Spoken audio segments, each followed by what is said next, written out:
প্ৰিয় দৰ্শক স্বাগতম জনাইছোঁ বাবু গোৱালা পেট এণ্ড এনিমেল চেনেলটোলৈ আৰু আৰম্ভ কৰিবলৈ লৈছোঁ আজিৰ ভিডিঅ'টো। তো আহক চাওঁ আজিৰ ভিডিঅ'টো আৰু জানি থওঁ কেঁকুৰাৰ বিষয়ে কিছু কথা।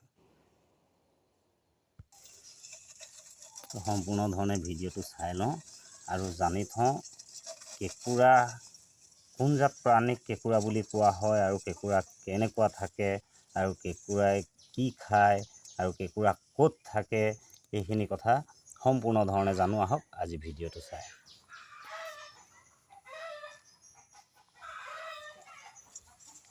নিশ্চয় দেখিছে এই প্ৰাণীজাতকে কেঁকুৰা বুলি কোৱা হয় আৰু সদ্যহতে কেঁকুৰা কেনেকুৱা থাকে বুলি ক'লে এবাৰ মই সুন্দৰভাৱে দেখুৱাই দিছোঁ। কেঁকুৰা এনেকুৱা থাকে, নিশ্চয় দেখিছে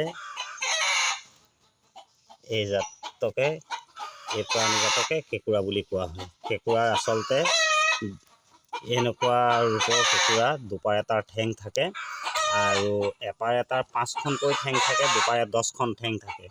তাৰ মুঠ 10খন ঠেং থাকে। তো 10খন ঠেঙৰ ভিতৰে মুঠ 4খন ঠেং পাতল, এয়া দেখিছে সৰু সৰু, আৰু মুঠ 2খন ঠেং বৰ শক্তিশালী ডাঙৰ। সৰ্বমুঠ 10খন ঠেং আছে আৰু 10খন ঠেঙৰ ভিতৰত ইয়াৰ 2খন ঠেং কিন্তু বৰ শক্তিশালী আৰু বৰ ভয় লগা। গতিকে তেওঁবিলাকে প্ৰতিখন ঠেঙে তেওঁবিলাকৰ কাম আছে, কিন্তু এই দুখন আৰু শক্তিশালী, বেলেগ বেলেগ চিকাৰ কৰাত বা বিপদৰ পৰা উদ্ধাৰ হোৱাত এনেকুৱাত ব্যৱহাৰ কৰে। গতিকে তেওঁবিলাকৰ বস্তুবিলাক চবেই তেনেকৈ ধৰণত ব্যৱহাৰ কৰে। গতিকে আমি এতিয়া জানো কেঁকুৰা কেনেকুৱা থাকে। তো নিশ্চয় ইয়াৰ কেঁকুৰা দেখি আহিলে এনেকুৱা 10খনকৈ ঠেং থাকে আৰু যি প্ৰাণীৰ 1-2খন ঠেং হ'লে চলি যায়, সেই তেনেকুৱা কেঁকুৰাটোৰ 10খন ঠেং আছে কিন্তু মাথাটো নাই, এই কথা জানি থওক। আৰু 10খন ঠেং আছে, মাথা নাই।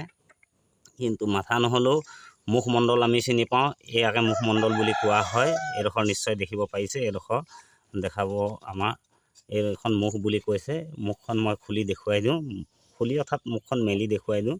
এয়া চাওক, এইখন তেওঁবিলাকৰ ওঠেৰে এনেকৈ ঢাকি জাপি থয়, এয়া মই উলিয়াই দিছোঁ চাওক। আৰু কিন্তু এই দুখন ঠেঙেও দিগদাৰ দিয়ে দি তেওঁবিলাকে চেপিবলৈ হ'লে বৰ একধৰণকৈ চেপিব। এয়া দেখিছে নহয়, এইখন তেওঁবিলাকৰ মুখ আৰু এইবিলাক হৈছে দাঁত। তেওঁবিলাকৰ ইয়াত দাঁত দেখিছে নহয়, এইবিলাক হৈছে দাঁত। এয়া মই এয়া দেখিছে, এইবিলাক চাওক এনেকুৱা, এইটো কেঁকুৰাৰ দাঁত। এয়া দেখিছে নহয়, চাই থওক। যদিও মাথা নাই, মুখ আছে কিন্তু, আৰু মুখৰ ভিতৰত এয়া 2খন দাঁত আছে। আৰু তেওঁবিলাকৰ এয়া জপায়ো থ'ব পাৰে। এয়া চাওক, এইখন মুখ দেখিলে নহয়, এনেকৈ ধৰণে জপাই থ'ব। এয়া মুখ বন্ধ, মুখ বন্ধ দেখিলে এইখন কেঁকুৰাৰ মুখ। আৰু এই দুটা দেখিছে, এই দুটা হৈছে কেঁকুৰাৰ চকু। এই দুটা হৈছে কেঁকুৰাৰ চকু। আৰু নিশ্চয় জপাই দিয়াৰ পিছত দেখাইছোঁ, এই ফাঁকটো দেখিছে, এই মুখৰ ওপৰত এই ফাঁক দুটা, এই ফাঁক দুটা হৈছে তেওঁবিলাকৰ নাক। গতিকে মাথাটোহে নাই, বাকী সকলোখিনিয়ে আছে। আৰু অতি বেছিকৈ দিছে ঠেং, এখন মুখ, 2টা দাঁত, এযোৰ চকু, এটা নাক। আৰু তেওঁবিলাকৰ এয়া খোৱা দেখিলে যেতিয়া, তেওঁবিলাকৰ মল মূত্ৰ ওলোৱা সেই ঠাইও চাই থওক। সেই ঠাই মই দেখাবলৈ চেষ্টা কৰিছোঁ। নিশ্চয় এইখন ঢাকনিৰ নিচিনা এখন আপোনালোকে দেখিছে, এই ঢাকনিখন মই দাঙি দিম। এইটো তেওঁবিলাকৰ মল মূত্ৰ ওলোৱা দিশটো, অৰ্থাৎ এইটো পকৰ বুলিও ক'ব। নিশ্চয় মই আপোনালোকক দেখাবলৈ চেষ্টা কৰিছোঁ। এইটো কেঁকুৰাৰ তলপেটত তেওঁবিলাকৰ মল মূত্ৰ ওলোৱা ঠাই, যেনে দেখাইছোঁ।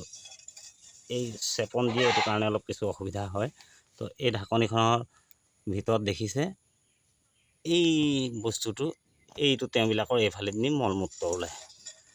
এইটো মল মূত্ৰ ওলোৱা ঠাইও দেখিলে, যাক নেকি পকৰ বুলি কোৱা হয়। আশা কৰোঁ কেঁকুৰা কেনেকুৱা, কোন জাত প্ৰাণী কেঁকুৰা বুলি কোৱা হয় আৰু কেঁকুৰা কেনেকুৱা থাকে, এই বিষয়লৈ যথেষ্টখিনি জানিলে। এতিয়া জানো আহক কেঁকুৰা ক'ত থাকে আৰু কেনেকৈ অহা যোৱা কৰে।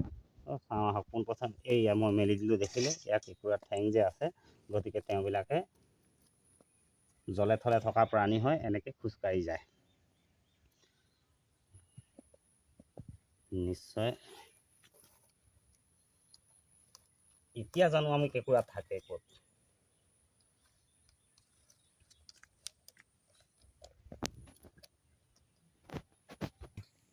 এতিয়া আহক চাওঁ কেঁকুৰা থাকে ক'ত। এয়া কেঁকুৰা দেখিছে নহয় নিশ্চয়। এইটো এটা গাঁত দেখিছে, এইটো গাঁত, এই গাঁতটোৰ হাতত কেঁকুৰা সোমাই থাকে দেই। এই এনেকুৱা গাঁতত কেঁকুৰা থাকে। গতিকে এইটো কেঁকুৰা গাঁত হয় নিশ্চয় দেখিছে। এই গাঁতৰ পৰা উলিয়াইছিলোঁ আৰু কেঁকুৰা এনেকুৱা গাঁতত থাকে। তো আশা কৰোঁ আজি ভিডিঅ'টো চাই কেঁকুৰা কোন জাত প্ৰাণীক বোলে আৰু কেঁকুৰা কেনেকুৱা থাকে আৰু কেঁকুৰা ক'ত থাকে আৰু কেঁকুৰাই কি খায়, অৰ্থাৎ তেওঁবিলাকো মাছ মাংস খায়। গতিকে আশা কৰোঁ আজি ভিডিঅ'টো চাই কেঁকুৰা ক'ত থাকে, কি খায়, কেনেকুৱা দেখায়, এই কথাখিনিৰ বিষয়ে সকলোখিনিয়ে বুজিব পাৰিলে বুলি আশা ৰাখি আজিৰ ভিডিঅ'টো ইমানতে সামৰণি মাৰিছোঁ। লগ পাম আকৌ এনেকুৱা এটা ভিডিঅ'ৰ সৈতে। তেতিয়ালৈকে সকলোৱে সুৰক্ষিত থাকক আৰু নিজ নিজ কামত ব্যস্ত থাকক, ইয়াকে জনাই আজিৰ ভিডিঅ'টো এইখিনিতে সামৰণি মাৰিছোঁ। জয় আই অসম। আকৌ লগ পাম দেই কুকুৰা কৃষ্ণ।